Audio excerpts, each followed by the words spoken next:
Leaders around the world say they were blindsided Saturday after learning of the U.S. and Israel's early morning strikes against Iran, which has plunged the Middle East into another conflict. La France n'a été ni prévenue ni impliquée.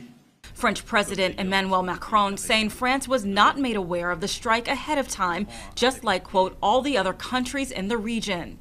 So it is clear they must never be allowed to develop a nuclear weapon.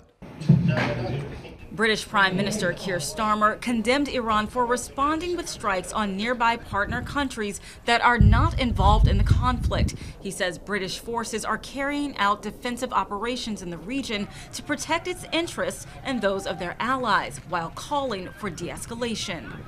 It is vital that we prevent further escalation and return to a diplomatic process.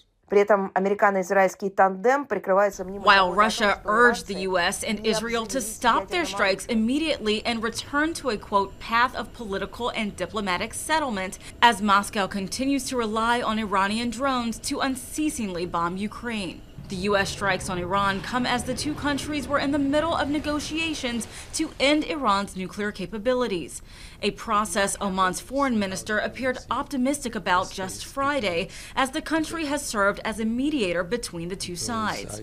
I am confident and in my assessment of the way the talks are going. However, that confidence quickly turned to dismay following the strikes. Posting on X, Foreign Minister Badr al-Busaidi said those talks have once again been undermined, urging the U.S. not to get sucked into a war that isn't theirs. The severity of this latest escalation has not only rocked the stability of the Middle East, but has the potential to have major impacts to the global oil market. There is still the risk of escalation if Iran-linked proxy groups mobilize. We know they have some naval capability that could create disruption. According to an anonymous source to Reuters from the European Union's naval mission, Iran's Revolutionary Guard has said no ship is allowed to pass the Strait of Hormuz, a vital route between Iran and Oman used to transport a fifth of the world's oil. While partial closure of the strait has happened before, full closure would be unprecedented and potentially double the cost of oil to around $140 a barrel, according to experts, which would send North American gas prices soaring. Oil prices have already jumped this year to $72 a barrel. Experts say the potential impact of the strikes on the global oil market will remain unclear until trading opens at the start of next week. Candice Cole, Global News, Washington.